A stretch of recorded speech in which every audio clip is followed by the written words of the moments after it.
Olá, boa tarde, Fábio. Boa tarde aos ouvintes do Jornal do 88. Estamos aqui com a pediatra, a doutora Arlane Tanajura, Fábio, que vai bater um papo com a gente sobre a campanha Agosto Dourado, né? Já estamos aqui no final do mês, mas vamos abordar esse tema que é muito importante e trata aí da amamentação. Doutora Arlane, boa tarde, seja bem-vinda ao Jornal do 88. Boa tarde, ouvintes da 88. É um tema realmente muito importante. Chegando ao fim o Agosto Dourado, a gente vai fechar hoje esse mês com dicas de ouro para manter a amamentação. O aleitamento ele é de suma importância para a saúde da criança e hoje não tem sido tão valorizado como deveria. Doutora Arlane, explica para a gente o objetivo principal aí dessa campanha Agosto Dourado. O objetivo do Agosto Dourado é reforçar a importância da amamentação para a criança, principalmente nos seus primeiros 2 anos de vida. Nos últimos 10 anos, a gente vinha com uma baixa no número das mães que amamentavam, principalmente aquelas que amamentavam exclusivamente, um abandono da amamentação após o 6º mês de vida e um acréscimo muito grande de outros alimentos antes do 6º mês. Então, o Agosto Dourado ele vem para reforçar que a gente deve sim manter o aleitamento exclusivo até o 6º mês, não introduzir nenhum tipo de alimento e tentar trazer para essa mãe uma rede de apoio cada vez maior, conscientizando a sociedade da importância do aleitamento materno. Doutora Arlane, sabemos aí dos benefícios do aleitamento materno e a gente queria saber quais as vantagens das mães que amamentam aí os seus filhos com o leite do peito. Para as mães, os benefícios são inúmeros e eu ressalto aqui 2 bem importantes. Um é a redução do câncer de mama na mãe que amamenta durante o aleitamento e também após. Uma preocupação que as mães têm muito grande de retorno ao peso pré-gestação, então o aleitamento materno também ajuda nisso. Na redução dos custos, já que o leite materno é gratuito e para o bebê os benefícios são ainda maiores. A questão da imunidade, a criança que amamenta, né, ela recebe anticorpos maternos, ela fica mais bem nutrida, tem menos diarreia, menos pneumonia, menos infecções de ouvido. A criança que amamenta no futuro, ela vai ter menos hipertensão, menos diabetes e vários estudos apontam também que ela vai ter menos alguns tipos de cânceres. Estamos aqui entrevistando a doutora Arlane Tanajura, ela que é pediatra e está falando um pouquinho aqui sobre a importância do Agosto Dourado. Doutora Arlane, quantas vezes ao dia um bebê ele precisa ser amamentado? É importante falar, Luiz, que a amamentação ela é livre demanda. Então, a criança tem que ser amamentada quantas vezes ela quiser mamar. Não tem essa questão do o peito vicia, você está mantendo o seu filho viciado no peito, você está botando esse menino para mamar demais. Isso não existe. Se a criança quiser mamar de 1 em 1 hora, de 2 em 2 horas, ela pode mamar. Quer mamar de 30 em 30 minutos, ela pode mamar. O que vai ser avaliado durante as consultas é se a criança está ganhando um peso bom, um desenvolvimento adequado, essas mamadas podem ser mais espaçadas a depender da vontade da criança. Então, não é o outro que vai espaçar, mas sim a vontade da criança. Então, a criança começou a crescer, quer dormir mais, não vai acordar tanto à noite, não tem problema. Mas ele acordou e ele quer mamar, inclusive na madrugada, está liberado na livre demanda. Ele pode mamar na madrugada, durante o dia, pode mamar durante o banho, quantas vezes ele quiser. Sabemos que existem mães que amamentam seus filhos até com 1 mês, 6 meses, outras até com 2 anos de idade. Qual a idade certa que deve se amamentar uma criança? O Ministério da Saúde preconiza que a criança seja amamentada pelo menos até os 2 anos de vida. E aí vem um assunto muito polêmico e importante, né? Pelo menos exclusivamente até o 6º mês, ou seja, até o 6º mês só leite do peito. Não toma chá, até o 6º mês a criança não deve tomar água, não deve ser oferecido nem outro tipo de alimento. E a partir do 6º mês, a criança vai ter a introdução alimentar e vai seguir sendo amamentada. Do 6º mês até os 2 anos é o que o Ministério pede. A partir daí, não é ruim amamentar, muito pelo contrário. Seria muito bom se as crianças fossem amamentadas além dos 2 anos, mas é pelo menos até 2 anos. Então, existe um apelo muito grande para que a criança seja desmamada em torno aí de 1 ano, 2 anos de idade, principalmente das pessoas externas da família. E a gente não deveria achar isso bom, porque quanto mais tempo a criança for amamentada, melhor para ela. Sabemos dos desafios que é para amamentar uma criança. Algumas mães empedram os seios, popularmente chamado, né? Como fazer para que isso não aconteça? As mamadas frequentes, a criança que vai ao seio, literalmente com a livre demanda, reduz bastante a chance dessa mama empedrar. Mas caso a mama esteja muito cheia, muito túrgida, a mãe esteja com dificuldade de amamentar o filho por causa disso, o que pode ser feito é retirar um pouco do leite, ser oferecido para a criança numa colher ou num copinho e depois colocar a criança para mamar, para ajudar a esvaziar. Então, a melhor forma de esvaziar o seio é amamentando. O que tem que ser sempre olhado, essa mama está só empedrada ou a gente está diante de uma mastite? Essa mama está empedrada porque a criança não consegue mamar e isso vai gerar lá no final a redução da produção. Então, precisamos corrigir aí a pega, olhar por que a mãe não está conseguindo amamentar direito, olhar se realmente essa mulher tem uma rede de apoio para amamentar nos intervalos. Essa análise mais complexa de como está sendo a vida da mulher que amamenta também precisa ser feita. Uma das coisas também que incomodam muito as mamães é a famosa rachadura nos seios. Isso é normal? O que pode ser feito para amenizar esse problema? As rachaduras nos bicos são muito comuns, principalmente nos primeiros dias da pega. Então, e acontece principalmente nas mães de primeira viagem. O que nós notamos? A pega incorreta, a dificuldade de amamentar, acaba levando a essas rachaduras. Não é mais aconselhável fazer preparo da mama durante a gestação. Então, não se usa passar bucha, não se usa passar pedra-pomes, não se usa fazer massagem no mamilo enquanto a mulher ainda está grávida. A partir do momento que ela tem uma rachadura, a gente pode tratar a rachadura. Então, podemos fazer laser, usar a rosquinha em torno do mamilo para proteger da fricção com a roupa, porque a fricção na mama rachada leva a mais dor. Corrigir a pega do bebê, avaliar se é essa pega incorreta que está prorrogando essas rachaduras. Ver também se tem uma infecção secundária. Às vezes a mulher está com a mama rachada e também tem uma infecção por um fungo na mama. Isso precisa ser tratado. Então, olhar para cada caso de forma individual e cercar de todos os pontos que envolvem a amamentação, desde a proteção do mamilo até o tratamento de infecção, que aí já não envolve só a mulher sozinha, mas envolve uma equipe médica, uma equipe de enfermagem, que vai ajudar essa mãe no processo de tratamento da rachadura. Para você que está nos ouvindo, estamos entrevistando a doutora Arlane Tanajura, ela que é pediatra e está falando um pouquinho aqui com a gente sobre a amamentação. Doutora Arlane, e como é que faz para a mãe perceber que essa pega está correta? Como ela saber ali identificar que o bebê está mamando corretamente no seu peito? Uma das primeiras coisas que a mãe vai olhar é a forma que o bebê abre a boca e encaixa o seio. Então, essa criança ela não vai pegar só o bico do peito, ela também tem que pegar a areola. Ela vai mamar com a boquinha bem aberta, ela não vai mamar com a boquinha mais fechada. A amamentação em si não é para ser dolorosa. Passado esse período inicial de adaptação, quando a pega estiver correta, a criança vai conseguir mamar sem a mãe sentir dor. É importante também posicionar bem a criança. Algumas delas mamam melhor transversal, outras na posiçãozinha de cavaleiro. A mãe pode amamentar na posição que se sentir mais confortável, usando, por exemplo, uma almofada de amamentação e posicionando bem a cabeça da criança em frente ao seio.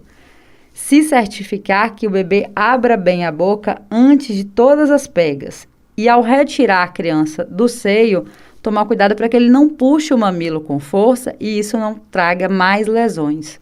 Doutora Arlane, sabemos que o aleitamento materno é o principal alimento para a criança. O que falta para que as mães tenham mais sucesso na amamentação? Que é sabido que muitas das mães acabam abandonando de amamentar os seus filhos devido a vários problemas. O que fazer, o que falta realmente para que elas atinjam sucesso na amamentação? Esse, para mim, é o recado principal da nossa entrevista hoje, que é a falta da rede de apoio.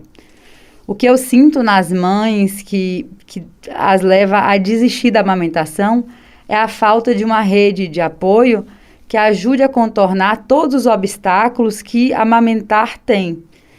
Então, o mês de agosto, aí o mês dos pais, a gente parabeniza os pais, né? Mas pede principalmente que eles sejam apoio nesse momento.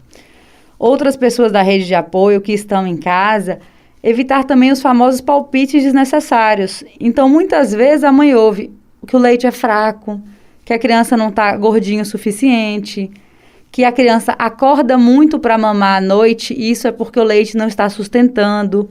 Esses palpites levam a mãe a acreditar que o leite dela não é bom. E nós sabemos que toda gota de leite materno importa. Algumas mães necessitam sim complementar, mas não é a maioria. Nem de longe a maioria das mães necessita. Só que mesmo que complemente, esse leite materno tem que ser valorizado. Um pouquinho que a criança mamar ao seio vai ser importante. Então cabe à rede de apoio, as avós que ajudam muito, as tias, os tios, as pessoas que vão em casa e que trabalham com essas mães, serem o porto seguro. E sempre falarem que, olha, vamos tentar amamentar, eu te ajudo, colocar para rotar, trazer um copo de água para a mãe. A mulher que amamenta sente sede, sente fome, não tem tempo, às vezes, de levantar, preparar uma refeição. Então, ser essa rede de apoio que a mulher precisa. Porque só ela pode amamentar. Mas todas as outras coisas podem ser feitas pela rede de apoio. Então, não pense que é porque o pai não amamenta que ele não pode fazer nada. Muito pelo contrário. Um pai, ele pode ajudar acordando à noite, colocando a criança para rotar, trocando as fraldas, dando banho e participando também dessa parte de acolhimento. Porque principalmente nos primeiros dias, que são os mais difíceis, quando a mulher é acolhida, a gente tem muito mais sucesso. Cabe aqui também o auxílio dos profissionais de saúde, que fazem uma rede de apoio muito importante, onde o profissional de saúde não pode ser o primeiro a oferecer a fórmula. Ele tem que ser o primeiro a oferecer ajuda, a buscar o problema que está existindo naquela amamentação e tentar corrigir. Então, é muito fácil dar só a fórmula, mas acolher a mãe, perguntar o que está acontecendo, olhar, examinar as mamas, examinar a pega, faz parte do atendimento do profissional de saúde. Seja ele médico, seja ele enfermeiro, seja ele um técnico de enfermagem, um fisioterapeuta, todas as pessoas que fazem parte da área de saúde podem ajudar essa mãe a amamentar. Doutora Arlane, e quais são os cuidados básicos que a mãe ela deve tomar ao amamentar o seu bebê? Essa pergunta sua é muito oportuna nesse momento que nós estamos vivendo, porque eu queria aproveitar e fazer um gancho com o problema atual da Covid-19. Então, as mulheres que elas estão contaminadas pelo vírus da Covid-19, elas não devem desistir da amamentação. A recomendação hoje é que uma pessoa que testou positivo para a Covid deve lavar as mãos, usar máscara, usar o álcool gel e continuar amamentando seu filho. Caso ela não se sinta confortável para amamentar o seu filho, o que pode ser feito é retirar desse leite e ofertado. O risco de transmissão através do leite materno ele não foi comprovado. Foi comprovado o risco de transmissão por contato. Mas o benefício do aleitamento ele é muito maior do que o risco de transmissão. E cuidados gerais para outras mães que amamentam, um dos cuidados é que a mama não precisa ser higienizada a cada mamada. Basta lavar no banho, só com água mesmo, secar. Não precisa usar perfumes, não precisa usar cremes. Algumas mães usam muito creme em volta do bico e isso atrapalha também a pega. Elas acham que estão tendo benefício passando esses cremes, mas a criança pode escorregar mais ali com a boquinha na hora de pegar no mamilo. A limpeza da mama, ela é simples, ela é só com água. E a mãe que vai querer armazenar o leite, aí sim ela vai também usar uma máscara, lavar bem as mãos, higienizar as mamas com água, colocar o leite num recipiente estéril e guardar na geladeira ou no congelador conforme seja o planejamento dela. Mas não existe muito segredo na hora de amamentar, de muita higiene, muita necessidade de limpar muito essa mama, não. Ok, estamos entrevistando a doutora Arlane Tanajura, ela que é médica pediatra e sempre dá dicas valiosas aqui no Jornal do 88. E agora hoje falamos um pouquinho sobre a amamentação. Doutora Arlane, a gente sempre ouve falar também para as mães que evite dar chupeta para o seu filho, evite dar mamadeira. O porquê disso? A propaganda que nós temos hoje, que a mamadeira ela é parecida com o bico do peito, de que a chupeta acalma a criança, ela vem escondida uma mensagem que a confusão de bicos existe. Então, a criança que mama na chupeta, a criança que mama a mamadeira, ela vai ter mais dificuldade de pegar o seio. Pode ser que isso não aconteça com todas as crianças, mas a confusão de bicos, quando ela mama no peito da mãe e aí ela é oferecida um outro bico, ela pode levar àquelas rachaduras, ela pode levar a mamas fissuradas por dificuldade na pega.